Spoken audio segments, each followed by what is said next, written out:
जीवन में कभी भी अहंकार को स्थान नहीं देना चाहिए।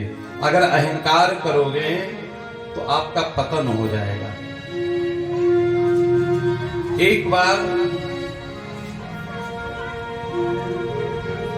युधिष्ठिर ने बहुत बड़ा यज्ञ किया।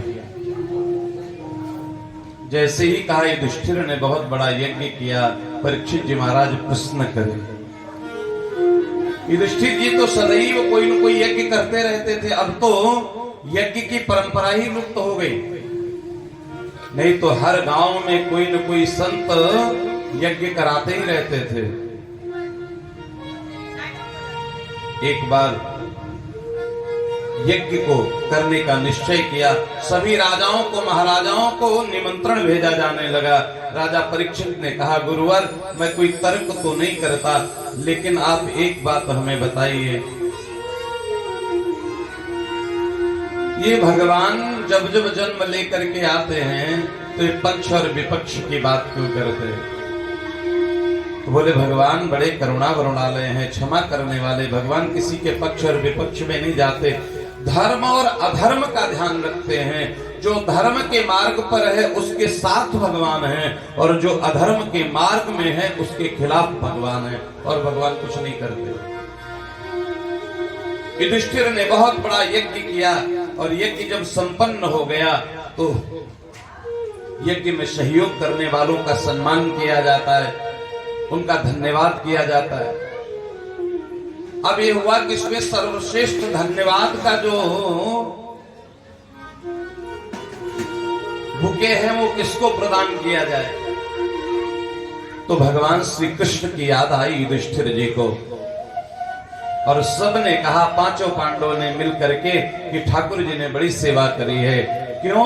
क्योंकि कोई तो भोजन परोस रहा था, कोई भोजन बना रहा था, कोई व्यक्ति व्यवस्थाएं देख रहा था, लेकिन हमारे ठाकुर जी क्या कर रहे थे?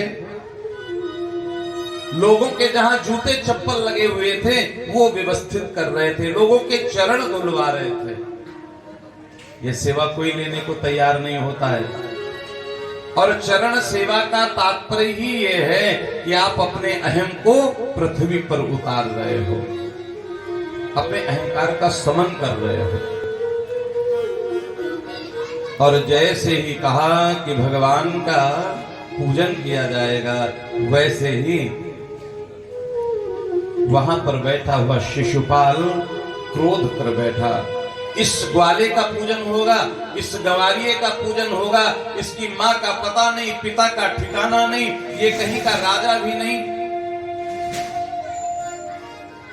ये तो छिप करके समुद्र में रहता है, छली है, प्रपंची है।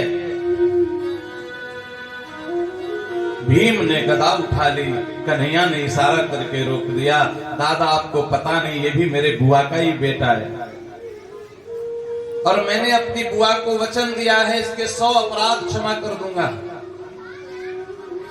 और जैसे ही 100 के बाद 101वीं गाली निकली, वैसे ही भगवान ने सुदर्शन के द्वारा शिशुपाल का उद्धार कर दिया। यानी शिशुपाल जैसे दुष्ट को भी भगवान सैकड़ों बार क्षमा करते रहे। भगवान सिर्फ देखते हैं धर्म के आधार पर कौन चलता है।